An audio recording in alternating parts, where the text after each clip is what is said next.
Hello everybody, welcome back. Joey again, you're watching Vegas D-Tech. Got another good one for you today, doing another neighborhood walk and talk.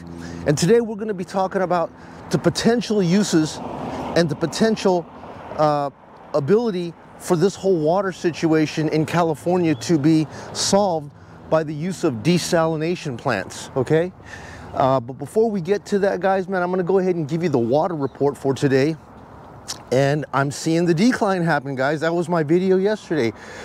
So today's water report is going to show that the water level at Lake Mead is 1,045.66, which is a 2-inch drop from yesterday. And all week long, we have been seeing a 2-inch drop for 3 days in a row. 2, 2, 2, 2, 2. And if we take a look at the outflows, for today, we're seeing 9,828 inflow with 13,500 outflow. So they have really opened up the gates to let water pour out. Now guys, remember what I was telling you about the prediction from the water authorities that we will see another 20 to 23 feet of water drop within the next, say 7 to 9 months? Well, how does that happen? Does it happen all at once, or does it happen, you know, incrementally over time? Well, here, let's just do the math, right? If this water decline continues to go at the pace that it's going, it's 2 inches a day. Now, I know a lot of you guys are saying, 2 inches a day, dude, that's not even anything. Well, it is, if you think about it. If you progressively lose 2 inches a day, let's just do the math on that. 2 inches a day times 30 days, that comes out to what, 60 inches? And what does 60 inches translate to feet? It's what, 5 feet? That's 5 feet a month. Now, there are going to be days that we have more water going out or less water going out. But if we were to stay consistent right now at 2 inches of water loss per day, that's 45 feet of water by July. So that tells you right there that that's correct. 23 more feet of water anticipated to be lost by July sounds about right. And like I said, it's not something that is dramatic, like automatically we're gonna see 5 feet of water disappear. Doesn't happen like that. But if you're losing 2 to 3 inches a day, every single day, and you multiply that by the amount of months between now and next year, there you'll see the 23 feet of water potentially being lost. Here, I'll put up a graph on the viewfinder here right now of what I have been seeing as far as the water report showing a 2-inch drop every day so far for the past 3 days. You can see it right here.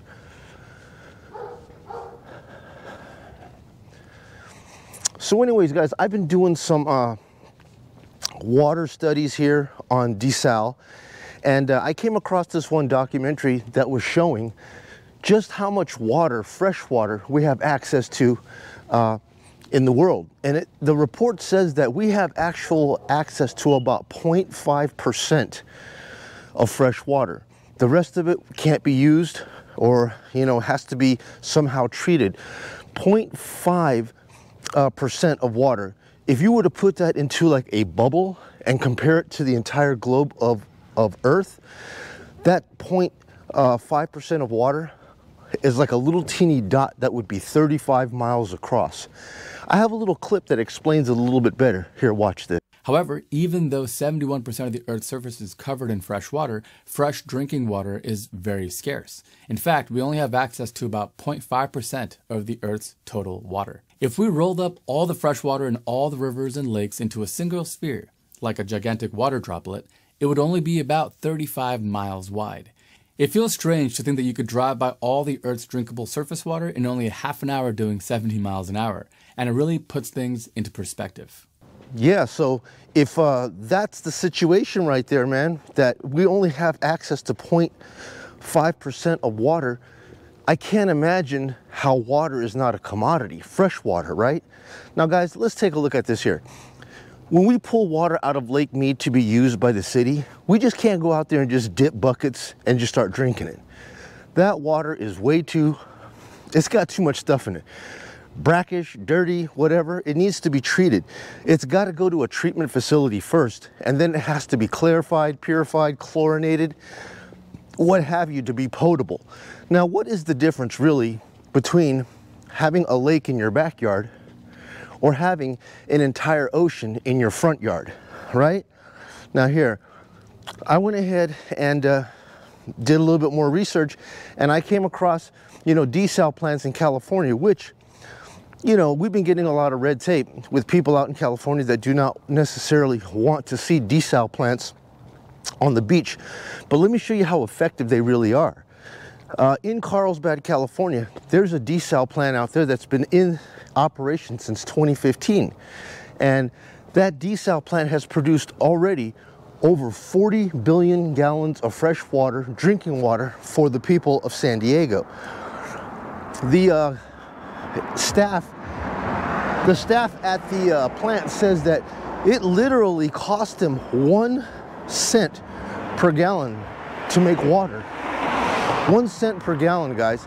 Now, you know, back in the 80s and 90s, if people were to tell me that one day we'll be buying bottled water for $2, $3 for 20 ounces, I would have said no damn way. But every day I go down to the local convenience store and I see people buying Evian, Fiji, what have you. And yeah, they're paying $2, $3, up to $4 for a 20-ounce bottle of this water, 32-ounce bottle of water. And I'm thinking, Jesus, people are crying about $5 a gallon of gas, which, yes, it does suck. But can you imagine spending $3 for 20 ounces of water? I mean, at least a gallon of gas will get you and your family, you know, on down the road and back. Whereas, you know, water just quenches your thirst, and people pay that gladly. So with this desal plant producing water at 1 cent per gallon and providing over 40 billion gallons of water already for the city of California, for Oceanside, San Diego, and all the municipalities up and down the coast, I'm thinking, why can't they do more of that?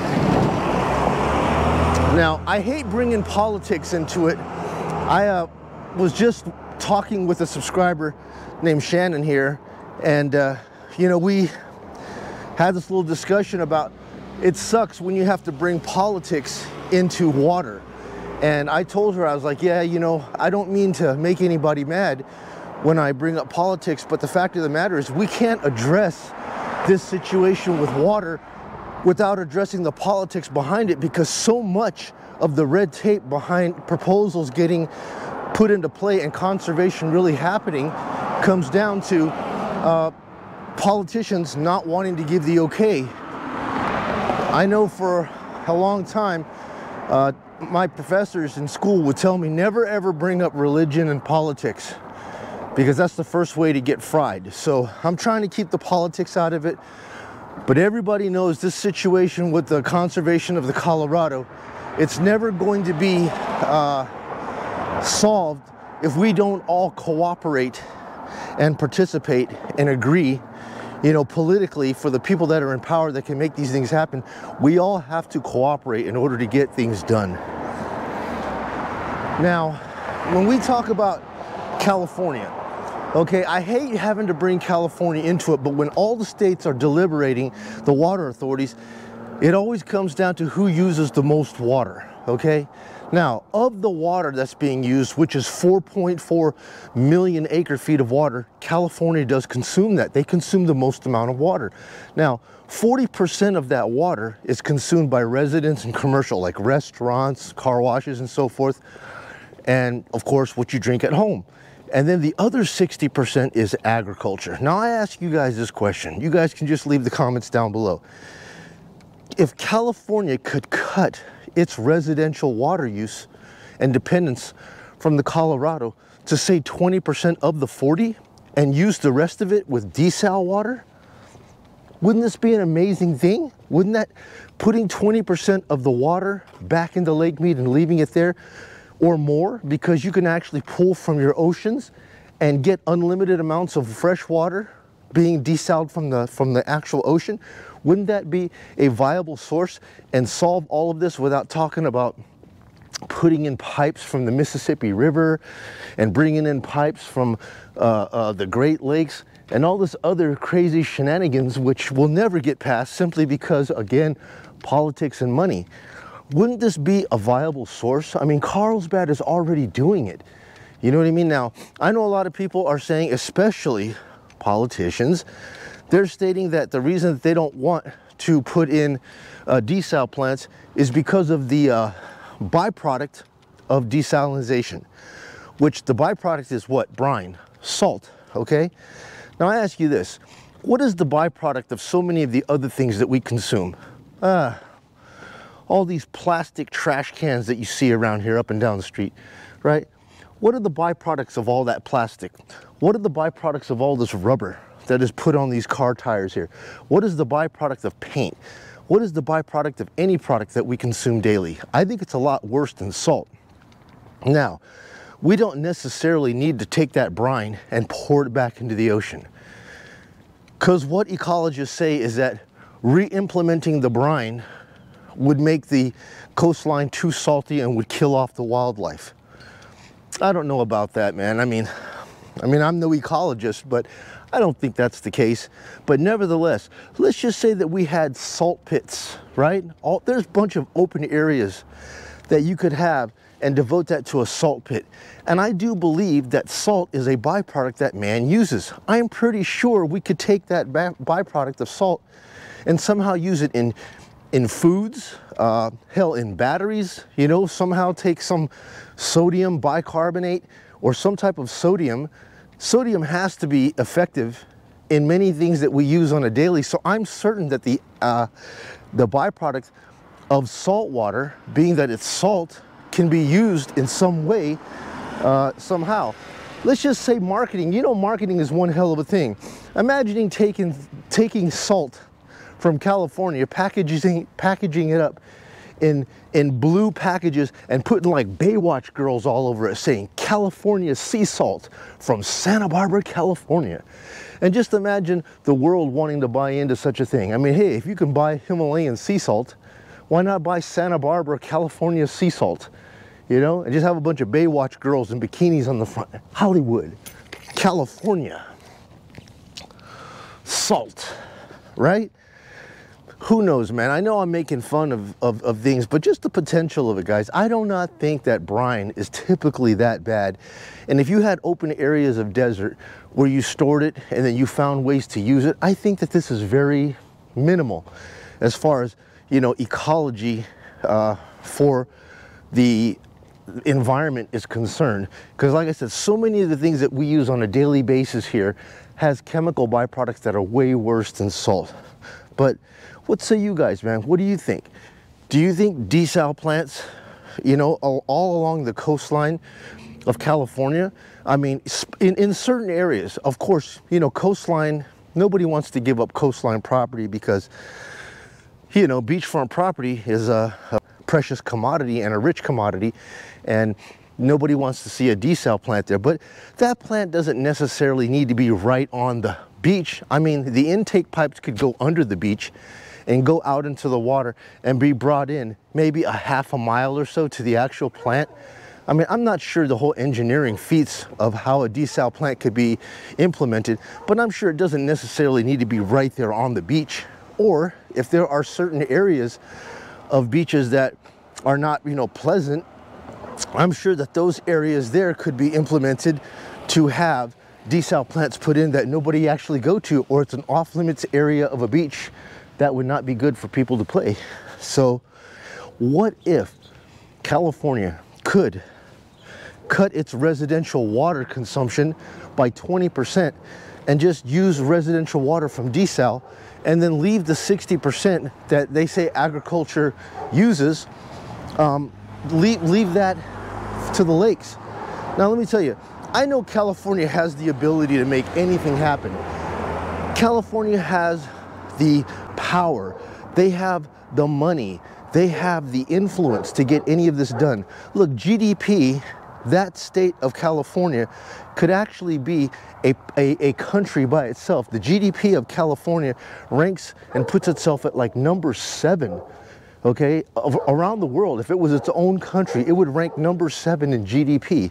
So they have the potential to solve any of these problems concerning the water, and I really think that desal is an option that they should consider, and it's a viable one.